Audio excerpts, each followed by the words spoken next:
Hey everyone, I'm Alicia from a music blog, yeah, and I'm here with Chris from Sloan. Welcome to our website.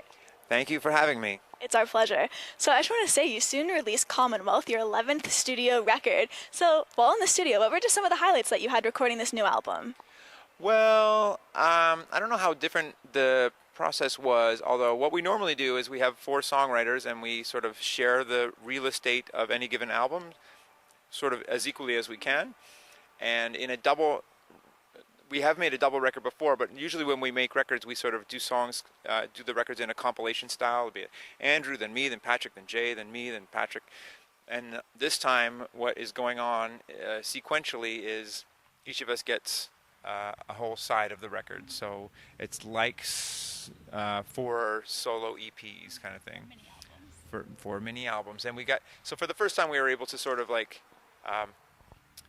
figure out how basically plan 15 minutes of music.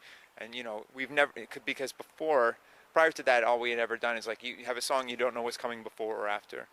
So this time we were able to sort of plan that. So that was fun. Jay's side is songs kind of flow into each other. Andrew has the one long song. 18-minute song. 18 minutes, 17 minutes and 49 seconds. To be precise. And my songs kind of go together. Patrick's maybe a little less so, but he doesn't really get off on that kind of nerdy stuff like we do. He's just like, whatever. Yeah. Well, each side is actually named after card titles. So just how was that inspired for calling each side a suit? Right. We tried to think of something that we knew that this was going to be. So we are an organism that separates into four kind of thing. And we're trying to think of things that separate into four, like seasons. So it should be like spring side, summer side. But we thought seasons might be a little bit too precious or something. And Patrick's idea was suits. And I thought that was pretty funny. And so we on the album art, we had our friend Steve Manali do illustrations of us all as the king of the suit of each, and I'm the king of hearts, and Jay's the king of diamonds, and Andrew's the king of spades, and Patrick would have been the king of clubs, but he insisted we change it to shamrocks. I saw that when I was looking through the press release. So, all right. He's from Ireland, so he thought that would be a nice little touch. Well then, in support of the record's release, you'll be going on a North American fall tour. So we have a lot of readers at home who are actually in small and upcoming indie bands. So if you were to give them some tips on touring, what would those be? Well, my favorite quote advice for bands is Geddy Lee's advice, which is always bring your wallet on stage. Because beyond that, I don't know what to tell anybody. We are a pre-internet phenomenon, so we thought it would be cool to tour and make records, and so that's kind of still what we do. And obviously there are a lot of groups that have used the internet and social media to their advantage. We've tried to do that kind of thing, albeit I don't mean to criticize the way we do it, but I have no idea how anything works. We're still trying to keep our name, our band, our brand alive, and just try to make a giant body of work. And I don't know if people are listening, but if they are, I'm happy about it. We're listening. Yeah. And I'm a fan of music, so I want to do everything that I would want my favorite band to do. Yeah. And that's why we're my own favorite band. Your own favorite band. And your favorite too, apparently. Absolutely, you bet. I wanted to bring up, we were speaking about this beforehand, when I saw you at the AGO back in June, you were actually playing bass and one of your strings broke. And instead of just being like, you know what, get me a new one quick, I need to finish this track, you were like, screw it, I'm just going to play with 3 the entire set. And I thought that was hilarious. I absolutely loved the fact you carried on with that. So you remember? Did I do that? Oh yeah, you did. Yeah. I probably just don't use that high string very much. Yeah. I've only broken a string in my life like twice or maybe 3 times. Yeah. That happened to be one of them. Yeah, and I never change my strings. That's the secret to my sound, is just like dead strings. And so then I had to put new strings on, so I sound like every other bozo now, like zang zang doing doing, instead of boom boom boom boom boom. Yeah, well, I thought that was a really great and funny moment in your set. So as far as things to happen on stage, what are some other moments that you could share with our readers that you'd say were funny or, kind of bizarre?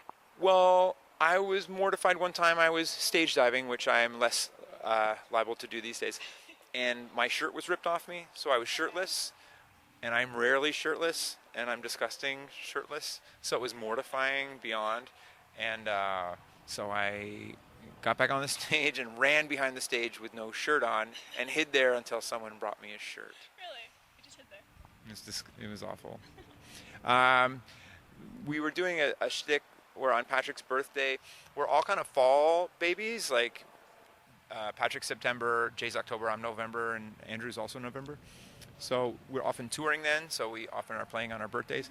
But we had a thing, I don't mean to say we had it, but often when we're touring during Patrick's birthday, we buy him a crap guitar in a junk shop, and more recently, because of the internet, on Craigslist or Kijiji, it was like, hey, I found a BC Rich for cheap, and I get the people to bring it down to the club, and then he smashes it on stage for his birthday. So we do Nice that. present. We do that sometimes.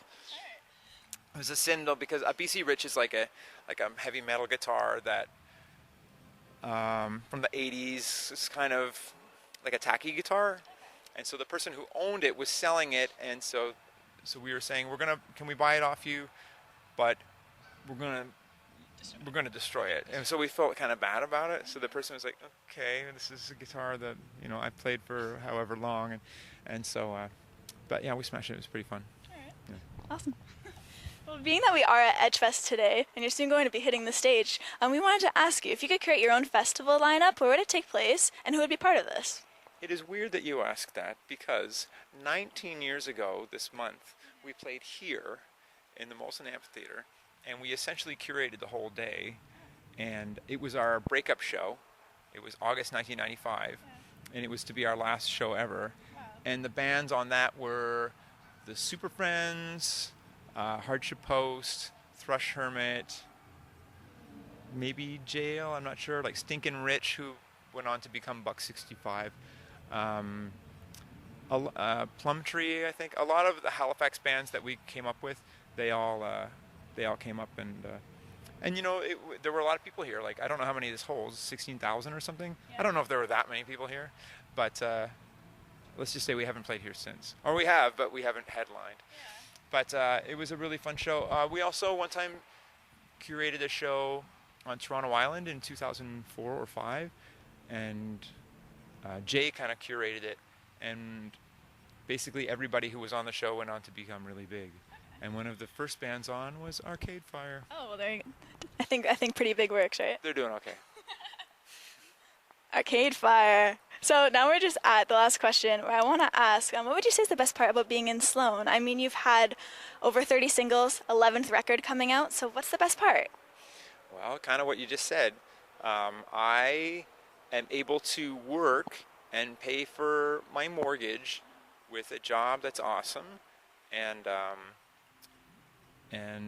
we're the same for people that started in 1991, and I really want to stress that fact, and I'm really proud of that, and I'm proud of my life's work, and in some ways I seem silly and like whatever, but I'm serious about doing a good job, and I'm proud of the band, and I don't know, and on the other side, we never got so big, or it would be hard to be legitimately famous. It's fine if like a couple people like 3 times a month say, I love Sloan, or whatever. That's not a problem. Like, that's fine. But so it's kind of perfect. It's we never made so much money that we're like living in Palm Springs, but I wouldn't want to. I'm happy to work. All right, well, that does wrap everything up. I just want to say a massive thanks to Chris from Sloan. Thanks for the photo. I just want to say thank you so much for taking the time to speak with us today. We really appreciate it. And thanks to everyone for watching at home. Bye.